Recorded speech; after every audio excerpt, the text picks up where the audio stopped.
朋友们好，欢迎你们回到我的频道。今天给大家看一看我给爬藤类的蔬菜搭的支架，另外说一说如何保护刚刚种到户外地里的小菜苗。这些呢都是爬藤类的菜苗，有豆角还有丝瓜。长得比较大的菜苗呢，我现在就把它种到地里了，因为它们已经抽丝了，再放在盆里呢养就不行。这个支架呢是我刚刚搭起来的，用的呢就是普通的竹竿和普通的线。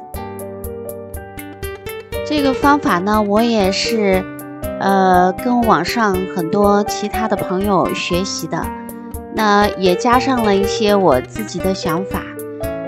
因为我比较喜欢偷懒，所以呢太复杂的支架呢我就搭不起来。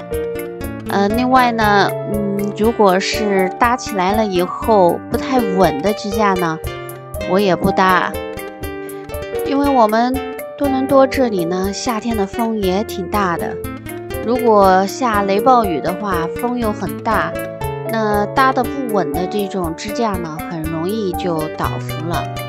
那这个呢是竹竿搭起来，两边呢交叉，中间呢还有一根竹竿，那一共呢有5个点在地上，我觉得就比较稳了。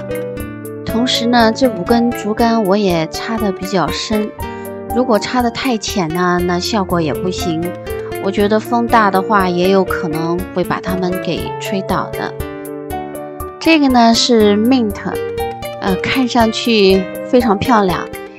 这个呢是朋友给我的，我呢家里也有一些 mint， 都是野生的 mint。这个呢是店里有卖的那种 mint。那mint 这种东西呢，它其实跟杂草有很多相似的地方。如果你不管它呢，它就是到处漫生，很可能呢就是把你整个一块地上全部都长满。那我觉得呢 mint 也确实是种在盆里是最好的。那这一棵呢我就觉得它长得特别漂亮，它就是像盆景一样美。真的，你不要看这些来自大自然的这些好似杂草一样的东西，它都能长出盆景的漂亮。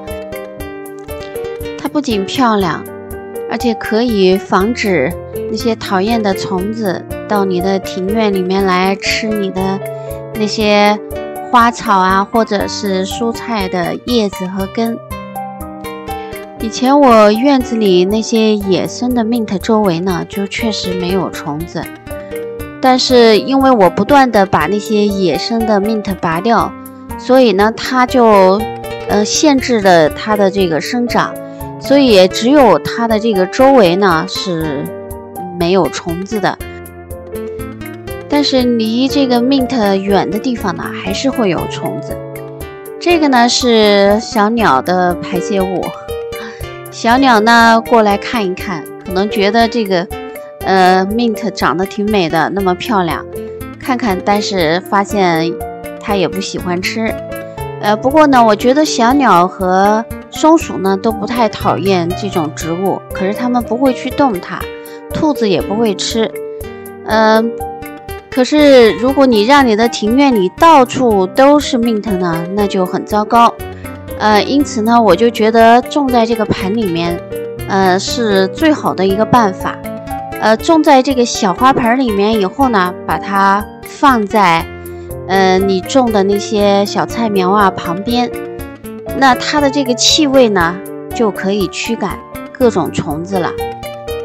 而且呢还挺有美感的，也不占地方。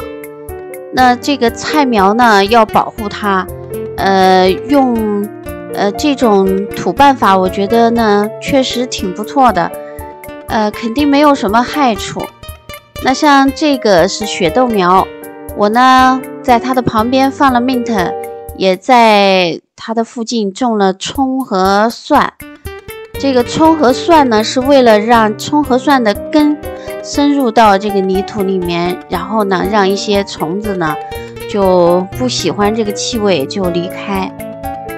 那 mint 呢，是为了防止那些在空气当中的虫子。我尝试一下，我觉得应该有效，因为以前的野生的 mint 周围就确实无论是它的空气当中还是地下面都没有看到过虫子。那我觉得这对于蔬菜的小苗来说呢，应该是一个福音。那这些小苗呢，现在状态都挺好的，种下去有2天了。2天以后呢，它们就开始长新叶子了。我为了让这些小苗移栽到外面的地里能够健康的生长呢，也花了一番功夫。首先是查天气预报，那白天的气温呢要到17、18度是最好，那夜间的气温呢不要低于8度左右，能不低于10度当然是最好的。那这几天呢，白天的气温升得比较快，都已经到18、19度、20几度了。那夜间气温呢，就在8、9度左右。我觉得是时候了，那就把一些比较大的，而且开始抽丝的这种爬藤类的植物呢，先把它种下去了。豆角呢，本身也是比较耐寒的。另外就是还是太小的一些呢，我就仍然没有种出去。我觉得小的苗它耐寒的能力也差。另外呢，最重要的是虫子吃起来太快了，我已经是吃一堑长一智了，所以我都把长得比较健壮的先移栽到地里。另外还有一点很重要，就是你那一天把小苗移栽出去的时候呢，选择什么时间。像这个天气已经开始比较热，中午的气温比较高，阳光也比较灿烂的这种日子呢，最好就是把这个小苗呢一大早就种出去。早晨的那个土地的温度呢比较平和，不会像中午那样已经都发烫了。那中午种出去的危险性比较大，因为你的小苗从家里搬出来，它又要有一个适应的瞬间。那一瞬间你再浇水，那个水下去又是滚烫的，那这个小苗能不能受得住，那还真的不知道。所以一大早呢就比较好，一大早呢把它种下去，然后给它浇定根水，浇足够的定根水，一次浇透，这样移栽呢成功率就很高。好，今天和大家分享了如何给爬藤类蔬菜搭支架，以及保护菜苗的几种方法。谢谢大家观看，欢迎订阅、分享与点赞，我们下期再见。